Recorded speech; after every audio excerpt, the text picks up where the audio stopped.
안녕하세요. 만나서 반갑습니다. 개천에서 용재난다의 김용재입니다. 자, 오늘도 우리 시청자 여러분의 사연과 함께 시작을 해보도록 하겠습니다. 희망을 꿈꿔봅니다. 안녕하세요. 용재형 유튜브 보면서 희망을 꿈꾸고 있는 주린이입니다. 저는 1인 자영업을 하고 있습니다. 2019년 중반 평소 친분이 있던 손님이 500만원 투자해서 5억을 벌었다며 주식을 해보라고 권유하더라고요. 500만원을 투자하고 5억을 벌었다고요?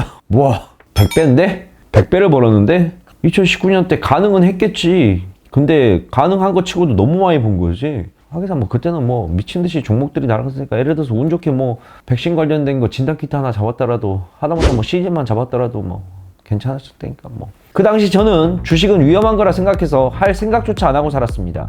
근데 5억이란 소리에 혹해서 그분이 추천해준 종목에 모아둔 돈을 일부 투자했습니다. 올해 갖고 있으면 몇 배 올 거란 말에 그러겠다며 다짐했는데 2020년 코로나가 터지자 50% 손실이 발생했어요. 그런데 몇 달 후 V자 반등하길래 또 내려갈까 무서워서 10% 익절하고 팔았더니 2배까지 오르더군요. 무슨 종목이었을까요? 그래도 원금을 지켰다는 생각이 안심했습니다.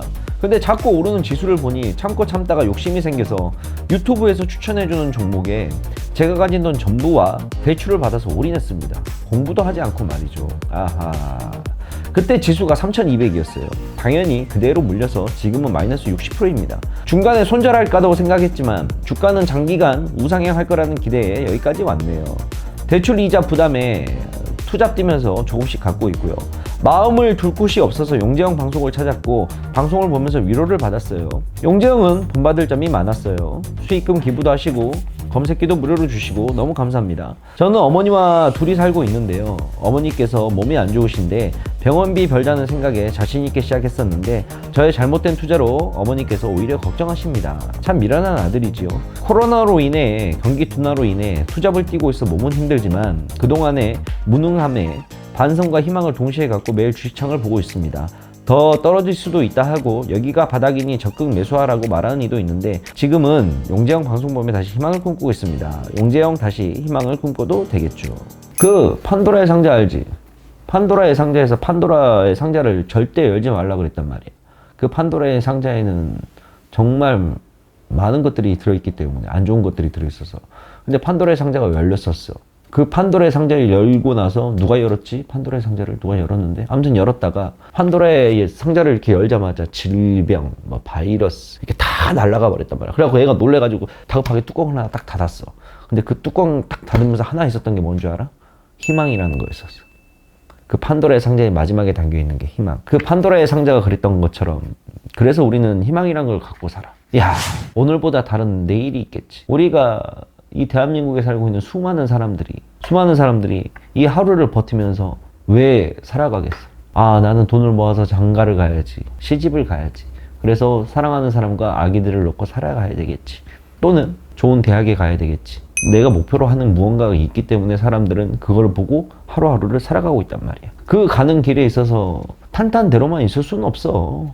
예를 들어서 지금의 우리가 경제적으로 성공한 사람들 보게 되면 그 경제적으로 성공한 사람들은 뭐 그냥 평생을 그냥 탄탄대로만 걸으면서 살았을까? 아니겠지. 다 어려움이 있고, 우리가 흔히 뭐 존경하는 경영인 중에도 얘기를 한다 그런다면 스티븐 잡스 있잖아. 스티븐 잡스는 뭐 탄탄대로만 걸었어? 아니야. 걔는 지가 만든 회사에서 쫓겨난 적도 있었어. 그럼에도 불구하고 우리가 가는 길에 꽃길만 있을 수는 절대 없어. 진흙길도 걸어야 되고 뻘밭도 걸어야 되고, 가다가 물에 잠겨서 죽을 뻔한 적도 있고, 가다가 넘어져서 옷이 들어오진 적도 있고, 하다못해 미국에서 가장 존경하는 링컨 대통령은 선거를 몇 번을 나가서 떨어졌었는데, 링컨 대통령이 선거에 떨어지고 낙선을 하고 나서 비가 많이 오는 날에 걷고 있었는데 진흙탕에서 넘어진 적이 있었어. 근데 링컨 대통령이 그때 했던 말이 뭔 줄 알아? 나는 잠시 미끄러졌을 뿐이다 라고 얘기를 했어. 맞아. 이 모든 것들이 그냥 잠시일 뿐일 수도 있어. 그러니까 절대 희망을 갖고 하는 거고, 주식을 할 때 여러분들 정확한 목표를 세우셔야 돼요. 이게 결국은 과유불급이라고. 결국에는 내가 너무나 지나침을 바라면 그게 나한테 독이 돼서 돌아와. 자, 예를 들어서 PD 너는 얼마나 모아놨어? 자, 그래 뭐 그거는 시크릿으로 하고, 자, 너가 만약에 1000만 원을 모아놨어. 넌 1000만 원을 주식해서 돈을 번다 그런다면 얼마만 벌었으면 좋겠어? 10배.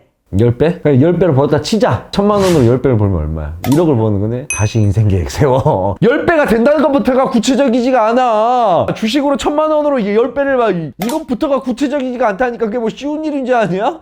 전제부터가 잘못되었는데 이게 어떻게 구체적인 거야. 차라리 돈을 모아서 내가 한 달에 얼마씩 모아가지고, 얼마 전에 뉴스기사 보니까 23살짜리 여자인데 3년간 모아가지고 1억을 모았다고 나오더만. 차라리 그게 더 현실성이 있는 거지. 주식을 통해서 10배를 벌겠다는 건 현실성이 거의 없어. 그것도 주린이가 현실성 있는 꿈을 꾸라고. 현실성 있는 꿈을. 아, 괜히 물어봤네. 주식을 여러분들이 하는 이유를 정확하게 알아야 돼요. 여러분들이 주식을 해가지고, 여러분들이 주식을 하는 이유는 여러분들이 예를 들어서 프로 트레이더가 아닌 이상 여러분들은 말 그대로 재테크로만 접근을 해야 돼요. 이 재테크란 건 뭐냐? 내 삶보다 조금만 더 나아지는 삶이 있다 그런다면, 내가 현재 한 달에 월급이 300만 원인데 여기서 한 100만 원, 200만 원만 더 벌면 우리에게 학원비도 더 내줄 수 있고, 우리 와이프 한 번이라도 더 외식시켜줄 수 있고, 하나라도 더 맛있는 거 사줄 수 있고, 얼마나 좋을까? 라는 심정으로 주식을 해야 되는데, 일확천금을 바라고 주식을 하니 이게 되냐 이 말이지. 죽었다 깨어나도 안 돼요, 여러분들. 제 장난컨대 시장이 2019년 20년대에 그렇게 미친듯이 폭등했을 때 그런 장은 이제 끝났어요. 앞으로 그런 장이 얼마 뒤에 찾아올지 압니까? 보통 10년 주기설이라고 하는데, 위기도 10년 만에 한 번씩 오고 올라가는 것도 10년 만에 한 번씩 올라. 10년 주기설. 이게 물론 10년 주기설이라는 게 뭐 100% 맞는 이야기는 아니지만, 그래도 그 어느 정도 근거가 있는 게 98년도 IMF 때 시장 자빠졌었죠. 그 다음에 08년도 그 10년 뒤에 08년도 때 서브프라임 때 자빠졌죠. 그 다음에 정확하게 또 2019년 코로나 때 시장 한번 자빠졌었죠. 거의 한 10년 주기로 이렇게 위기와 기회가 동시에 찾아온 게 있는데, 이제 그 위기와 기회가 이제 끝난 지 얼마 안 됐어요. 지금은 고점을 찍고 나서 무너지는 장이란 말입니다. 무슨 말인지 이해하시겠죠? 그러니까 여러분들이 하는 재테크는, 여러분들이 아무리 지금 뭐 한다 하더라도 프로 축구 선수처럼 될 수 없는 것처럼 프로 트레이더 안 돼요, 절대. 여러분들에게 맞는 투자법을 하셔야 되는 거예요. 근데 뭔가 좀 잘 된다 싶어가지고 있는 돈 없는 돈 다 끌어서, 물론 결과가 좋으면 좋겠지만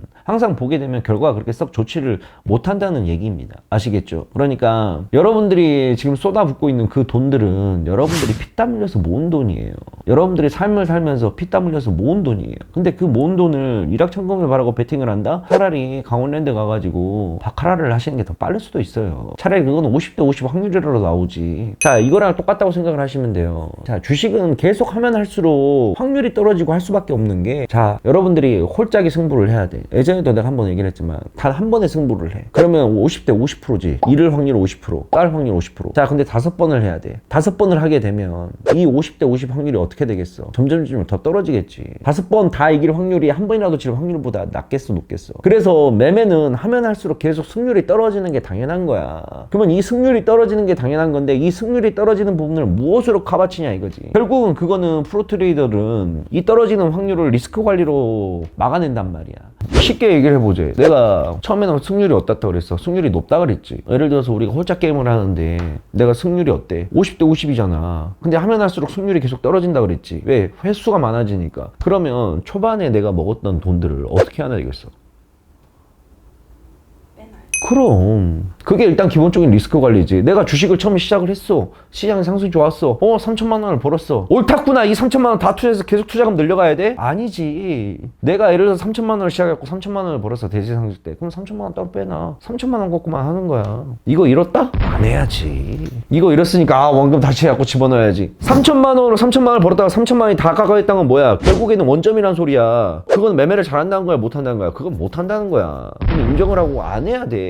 근데 왜 잃었으니까 다시 한번 3천만 원 원금을 갖다가 그 기회까지 또 날려먹냐고. 돈을 주식으로 버는 사람들은 이 버는 게 등락폭은 있겠지만, 올라갔다 내려갔다 이러겠지만, 올라간 게 떨어진다 하더라도 계속 우상향을 그린다고. 이렇게 자금이 계속 늘어나는 수준의 매매가 이루어진다고. 근데 그 매매 기술이 없는데 어떻게 매매를 계속 해갖고 리스크 관리가 된다는 소리야. 이런 자금 확보 방안부터 리스크 관리의 시작이라는 거지. 그리고 이게 떨어졌을 때 나는 뭐 어떻게 분할 매수를 하겠다, 매도를 하겠다, 전체적인 계좌가 손실냈을 때 내가 감내할 수 있는 범위는 어디까지다, 이러한 모든 자금 계획과 이런 것들이 있어야 되는데, 그런 것들 없이 그냥 무작정 갖다가 돈을 쏟아 부으니 그게 무슨 리스크 관리가 되겠냐 이 말이야.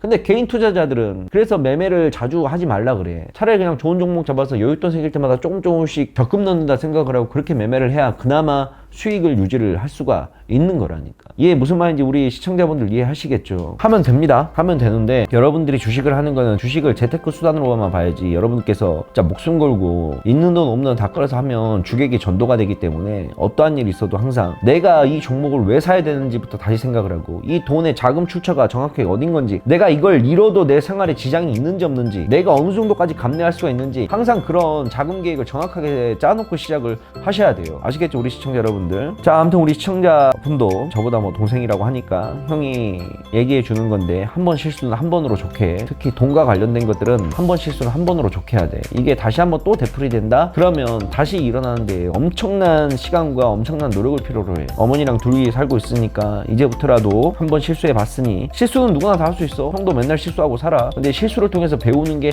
하나라도 있어야 너의 인생이 조금이라도 달라질 수 있을 거야. 알겠지? 할 수 있어.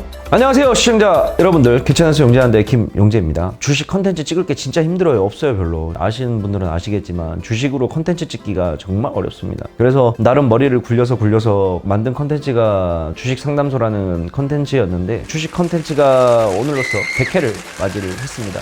그 말은 즉슨 100명의 우리 사연을 제가 읽고 거기에 대한 답변을 해드렸다는 건데, 답변이 얼마나 도움이 됐을지는 모르겠지만 그래도 나름 최선을 다해서 우리 시청자 여러분들에게 사연을 하나하나 꼼꼼히 읽어드리며 제 경험담을 바탕으로 이야기를 해드렸습니다. 여러분의 사연 덕분에 덕분에 여러분들이 많이 글도 남겨주시고 하셔서 100개까지 올 수가 있었는데, 이거 관련해가지고 이제 제가 고마운 마음을 담아서 소정의 좀 이벤트를 하나 준비를 했습니다. 저희 아래에 주식 상담소 링크가 있는데, 거기에다가 여러분들이 또 사연이나 에피소드들, 꼭 사연이 아니어도 돼요. 주식하다가 재미난 사연들, 에피소드들 이런 거 있으면 올려주시고, 소정의 이제 추첨을 통해서 소정의 제가 별도로 마련한 상품을 좀 드리도록 하겠습니다. 많이들 참여들 해주세요. 꼭 고민 상담 안 하셔도 돼요. 에피소드나 이런 거 있으면, 아 내가 주식하다 이런 사연이 있었는데 이거는 진짜 한번 공유해서 사람들한테 알리고 싶다, 정말 재밌는 사연이다, 아니면 뜻깊은 사연이다, 감동적인 사연이다 등등 많이 좋습니다. 어떤 것들이라도 다 올려주시게 되면 제가 읽어드리면서 같이 촬영을 하도록 할게요. 많이들 남겨주세요. 항상 좋은 컨텐츠로 여러분들에게 받은 사랑